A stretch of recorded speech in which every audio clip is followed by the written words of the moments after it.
السلام علیکم ورحمۃ اللہ۔ چونکہ میں نے عرض کیا کہ ہم دو ہی لوگ ہیں سفر میں، تو میں نے کہا چلو بابا کے چینل کی سیر کرتے ہیں۔ تو میں نے ان صاحب کا ایک لائیو سنا جو ہبلی والے بابا سے ہوتا ہے۔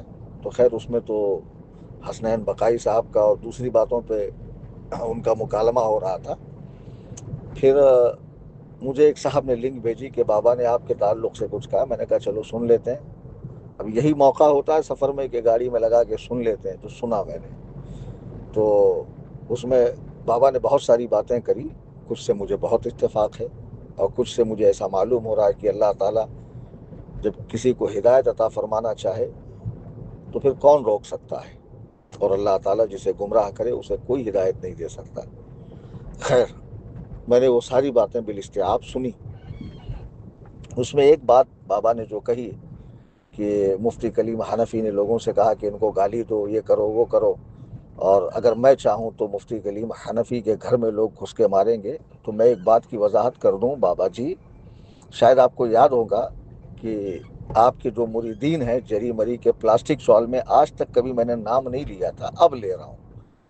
تو جب 7-8 سال پہلے میرا اتنا شہرہ نہیں تھا تو انہوں نے غلطی کر دی تھی، آدھی رات کو میرے گھر پر آئے تھے اور بدبودار رافضیوں کے ساتھ آئے تھے اور ہتھیار لے کر آئے تھے مارنے کے لیے۔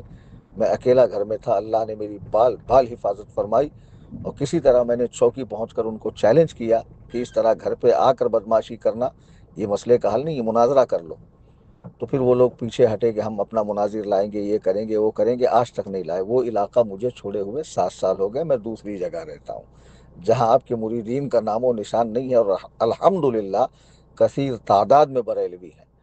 اور ابھی میں آپ کو ایک حال فی الحال کی بات بتا دوں، چند ماہ پہلے ایک لڑکے نے کچھ بدمعاشی کی تھی میرے تعلق سے، تو میں نے صرف ایک میسج ہی کیا تھا کہ سارے سنی میرے بلڈنگ کے پاس جمع ہو جائیں۔ خدا کی قسم کھا کے میں بتا رہا ہوں، آدھے گھنٹے میں 200 سے 250 لوگ جمع ہو گئے تھے۔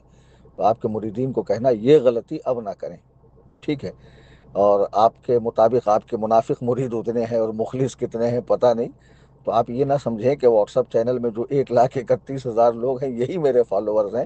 اللہ کا فضل ہے کہ اس کے محبوب کے صدقے میں، صحابہ و اہل بیت پاک کے صدقے میں اللہ نے میرا حلقہ بہت بھاری بنایا ہے، سمجھے؟ میں یہ حلقہ نہیں ہے، یہ بہت بھاری اللہ کا فضل ہے، اللہ کا کرم ہے۔ اور جو سیاسی اثر و رسوخ یا مال و دولت کی بات، اللہ تعالیٰ نے وہ اس عاجز کو، اس فقیر کو سب کچھ عطا کیا ہے۔ اور ہر طرح کے لوگ ہمارے رابطے میں، پڑھے لکھے لوگ، سیاسی اعتبار سے، مالی اعتبار سے، تجار حضرات، سبھی کوئی ہمارے رابطے میں رہتے ہیں الحمدللہ، اور بر وقت حاضر ہوتے ہیں۔ تو آپ کے وہ جو چند مریدین ہیں وہ ایسی غلطی اب بھول کے بھی نہیں کریں گے، اور کریں گے تو پھر بڑی مشکل آ جائیں گی۔ خیر یہ سب مسئلے ڈسکس کرنے کی ضرورت نہیں ہے، لیکن بابا کی میں نے چند باتیں سنی جس میں بابا یہ کہہ رہے ہیں کہ بھائی ہم سنی ہے۔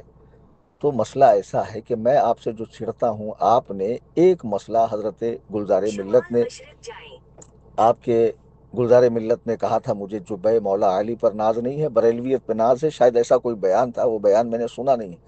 اس پر آپ نے تکفیر کر دی، ان کی کافر کہا۔ یہ اسلام میں ہر حکم نیکسٹ لیول کا نہیں ہوتا ہے کفر کا، کبھی کبھی بندہ فاسق ہوتا ہے، فاجر ہوتا ہے، گناہ کبیرہ کا مرتکب ہوتا ہے، گناہ صغیرہ کا مرتکب ہوتا ہے، کبھی خلاف اولا ہوتا ہے، کبھی اس کی بات جو ہے فقط درجہ حرام میں ہوتی ہے، سمجھے؟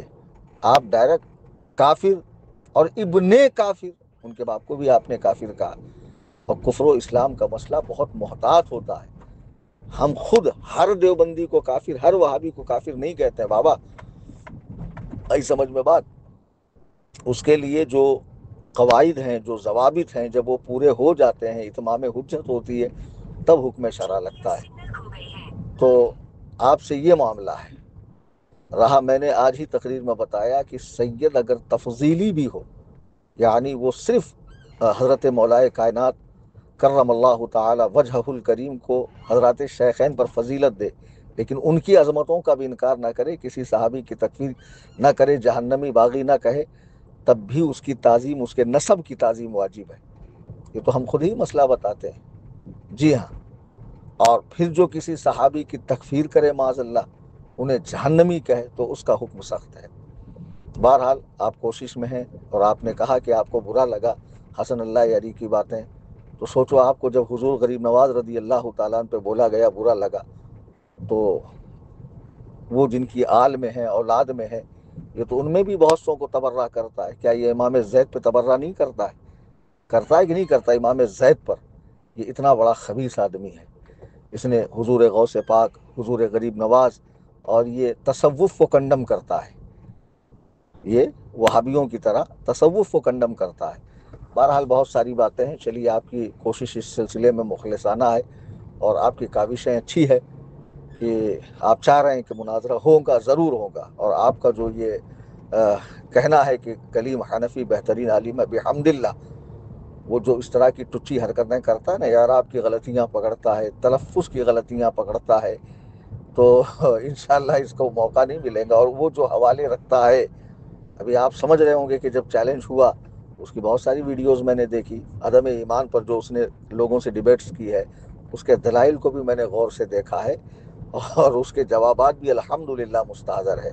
میں اللہ کی قسم کھا کے کہتا ہوں کہ میں اس وقت بھی مناظرہ کر سکتا تھا، لیکن باخدا مجھے اس کا استعمال ہی نہیں آتا، میں اتنا زیادہ نہیں گھستا ہوں، میں صرف واٹس ایپ چینل چلاتا ہوں، واٹس ایپ پہ باتیں کرتا ہوں، اور فون تو میں زیادہ تر نہیں اٹھاتا، یہ کئی لوگ شکایت کرتے ہیں، اور پروگرام تو میں بالکل بند کر رہا ہوں، 30 مئی کے بعد بالکل پروگرام مجھے نہیں کرنا ہے۔ خانقاہ قائم کرنی ہے، مدرسہ قائم کرنا ہے، لائبریری قائم کرنی، بہت سارے دینی کام ہیں، میرے اپنے بہت سارے کاروبار ہیں، اور اللہ کا فضل ہے، اس نے اپنے محبوب کے صدقے میں اتنا نوازا ہے کہ لوگ فقیر کے گھر پہ بیرون ممالک سے آ کے تحفے، تحائف، نذرانے وغیرہ ہدائے پیش کرتے ہیں، اللہ کا فضل ہے، اس کے محبوب کا کرم ہے۔ اور چلیے آپ کو بھی سمجھ میں آ گیا کہ بریلوی حضرات جو ہے وہ اہل بیت پاک کے گستاخی کا تو تصور ہی نہیں کر سکتے، جو خود یا علی کہنے پہ دلیل دیتا ہو، علی کے مشکل کشا ہونے پہ دلیل دیتا ہو، حسین کی نیاز کرتا ہو، سبیلیں لگاتا ہو، کھچڑا پکاتا ہو، محفلیں منعقد کرتا ہو، امام پاک کی قربانی کا تذکرہ کرتا ہو، وہ کیسے اہل بیت پاک سے بغض رکھے گا؟ کبھی سوال ہی نہیں آتا۔ ہماری تو دعائیں ہوتی ہے، خدایا بحق بنی فاطمہ کے برقول ایما کنم خاتمہ، اگر دعوتم رد کنی ور قبول، منو دست و دامان آل رسول۔